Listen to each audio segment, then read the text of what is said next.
a short, choppy hooking action, and always point your toe. This. Always point, chop. And it's a chop. And this way, some people call it a gake, a hook, because it's not really a reaping movement, it's a hooking movement.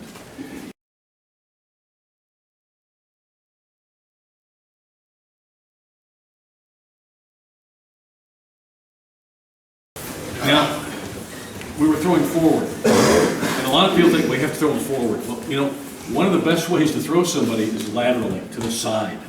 He's much weaker, you can upset the balance, you can control the movement, it's really a good way to do it. And this is, in Judo it's an O Soto Gari, it's a cross-body O Soto Gari, a lateral movement O Soto Gari. Some people may call it Haraigoshi, but again, it's not necessarily thrown over the hip.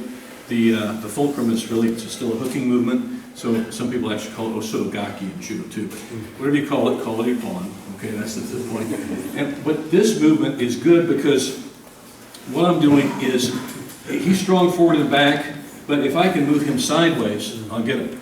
Now, we're going to look at this different from a strict Judo sense, because the Judo sense we do a lot of pulling up and a lot of this stuff here. Well, we're doing Sambo, and also Judo, they do this as well. We're going to talk about gripping and how to control a movement, because just think of this. What we do is primarily a throwing and submission sport. You know, the idea is to throw them hard and transition to the ground like we're talking about, take them to the ground, and then make them submit, okay? And one way of making them submit is a throwing technique. I think a throwing technique is a submission technique. If you throw him hard enough, he doesn't want to fight you anymore, or you will win the match. It's a submission. So looking at it that way. Another thing to look at also is when we're attacking and we're doing this, I want to do it in movement. I want to move him into the position. So fundamentally, Judo and Sambo, they're identical in this, is when you boil it down to it, we have two things in throwing. It's gripping and movement. If I can control the gripping action and the gripping sequence, that makes me, and I can control the movement where I want him to go, I can control his body enough to throw him for, you know, an ultimate score, hopefully. Control, position, execution. That's, yeah, there you go. So we want to do this. So now on this, okay, before we go. All right, so we'll just, okay, well, we're gripping. Okay, we're talking about gripping. I want to think, here's the start of the throw. Now, this is cross-body O Soto, but it starts with this hand, okay? I want to work this hand around his body. So when I get around him, I'm not going to reach over like this because he'll launch me, okay? When we're gripping and fighting, I may drag here, boom, I want this hand here. Now I'm going to bully him with this hand, I call it, bullying it. So I'm going to get this back grip. And when I do it, it's not this way. I'm specific on what I want to do. My hand is this way, and I'm pushing with the heel of my hand. Grabbing here, sucking in tight. Now don't let that float. It's going to be clamped in, okay? So I've got that. So when we're fighting, we're gripping here, hit this, lock on as best you can. And when you lock on, notice my shoulder's in play too. See, I'm not just doing this, I'm doing this. Because I'm starting to move him, not just with my hand, now with my whole shoulder, biceps, forearm, everything starting to move. Okay, so that's number one. So we're gripping here, get this, here's the grip. Now the second one is a pretty quick grip here. Now if you can't get the sleeve, which is preferable, we're going to do it with the sleeve, you can also grab the lapel. But from here, quick grip here. Now what happens from here, now notice we're facing each other. Now I'm going to crunch him in. I'm not going to do it like a lot, but I'm going to do it as I move. So as I start to step laterally over here to my left, I start to crunch him in. And as I do that, look, I pull him to me. I want no space between your hip and the knot of his belt. So over here, suck him in. Now, everything's going in this direction. Your head is too. Look where my toes point. That's the direction he's going to fall. Okay, the head's going there too. It's not up here like this, it's sucked in. Look what I'm doing here like this. Okay? Let's talk about the grip again from this position. I liken it to this, like you're looping a belt or rope around his body. Okay, boom, there's that rope, and you tie him up with it. Okay, you tie him up with his grip, okay, with your grip. Right? Now, here, I turn my hips, and as I step, I pull him in to me, suck him in. And now it's kind of hard not to actually throw, because we're here, okay, point to toe. Now, you're not going to make a big reaping motion like, you know, some people do. It's a short, choppy hooking action. And always point your toe. This. Always point, chop. And it's a chop. And that's why some people call it a gake, a hook, because it's not really a reaping movement, it's a hooking movement. So, you know, maybe somebody loves beautiful technique, it's not beautiful, it's just extremely effective. So we're gripping, however I get to grip, I can cross grip here, but when you're gripping, don't have big looping movements. A little thing about gripping real quick. Look, like boxing, you know, do you see good pro boxers fight like this? Well, not ones that win, you know. Everything's compact, right?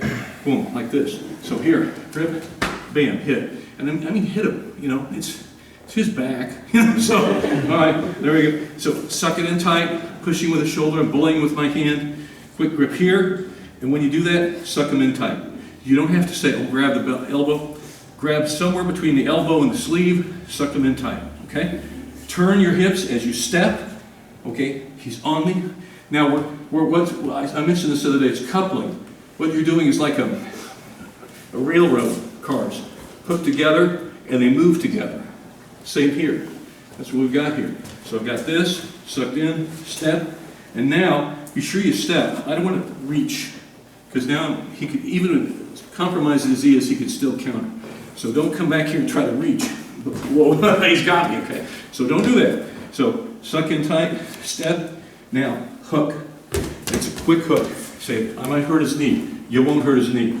Just remember. You're aiming like down in there. Right. You're not kicking his knee, but you're hooking here. See that? I'm not whacking here. Remember, point with your toe. So one, you get better power in the throw, and you don't hurt his knee. You don't just want to throw the guy. So here, hook. And I take it in that direction. Sure. Brett, who knows this very well, by the way, I've trained with Brett, so we've learned this from other people. Okay. So whether you want to cross grip and come in and get a hold of them, try not to get way over here. Good point, good point. Because the problem with that is that now I'm overextended and I'll run into him instead of moving him.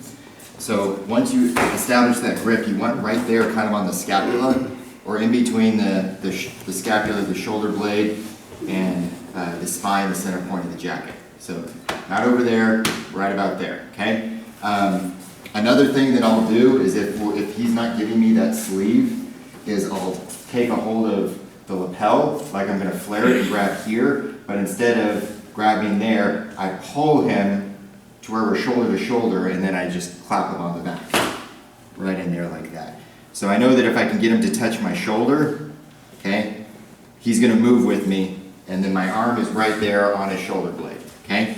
So as soon as we have the step allows me to grab a hold of his arm, and you can already see he's moving up on that one foot, okay? And then the next leg comes up. Try to get him on the crutch, but you got the idea, okay. All right, so we'll go that way. Okay, so catch, step, over he goes. Clean throw. Like we said, oh, it's O Soto Gari, Harai Goshi. I don't care what you call it. One of the kids used to train with me, very good judo player. He said, doesn't matter what you call it, just call it a point, right? In Sambo, that'd be a 4-point. Now, if you stood up with that would be a total victory. Yeah. You stood up with it. But when you roll into it, it's a 4-point. Nonetheless, it's a very effective throw that can end the fight. Any questions on that? Because it's a lateral movement. We call it crossbody O Soto Gari, crossbody, outside leg hook, whatever you want to call it. There you go. Anything to add to that before you? Never just jump in with the grip, because it's an around the shoulder grip. Sometimes we refer to it as a German grip because of guys like Neureuter and they all used it, but it's an around the shoulder grip. So I don't want to just come in here as we're gripping and go super wide, because then that's just a recipe for getting picked up and thrown. So do it over some sort of gripping strategy. If you don't have one, okay, grab, cross, grab, okay? And remember, push it, bully him with that, steer him with that hand, bully him with that hand, and the whole shoulder into it. Since we're up in the Great White North now, it's like a snowplow, okay? Shoulder to shoulder, your hand's right about here at about 90 degrees, okay? And then as I move, he's gonna move with me because... So pointing direction, head in the direction. Yeah. Please do this one last time, sorry. So if we're right here and I take that step, he's gonna wanna move. And really I don't need him to take a step, I need him to get on one foot. So you can see his other foot is up. Even if it's a little bit, his balance is now on that one leg. So as we're coming out, boom, catch, he's on that one leg.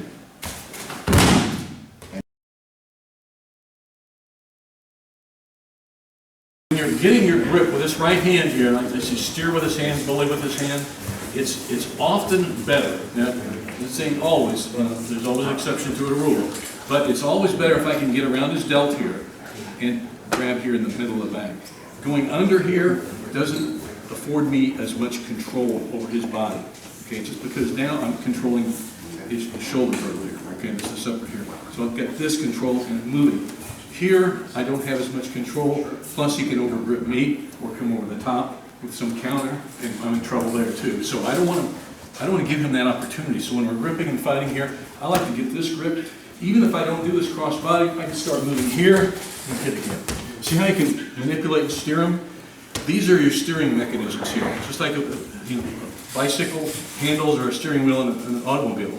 So use those to steer with, and that's how you can steer him. But if you, so make sure you're always in position you can steer him is what I'm trying to say. So if I come under here, I'm giving him the option of counter gripping me, and I don't want that to happen. So, you know, he's killed my shoulder now, he stopped it. So if I'm here, I got this, and I can bully him with it. So that's a little add-on there, and that's how important that back grip is. And again, like a rope or belt around him here, suck him in tight. And I can do that with this, whereas I can't do it as well with this. Does that make sense?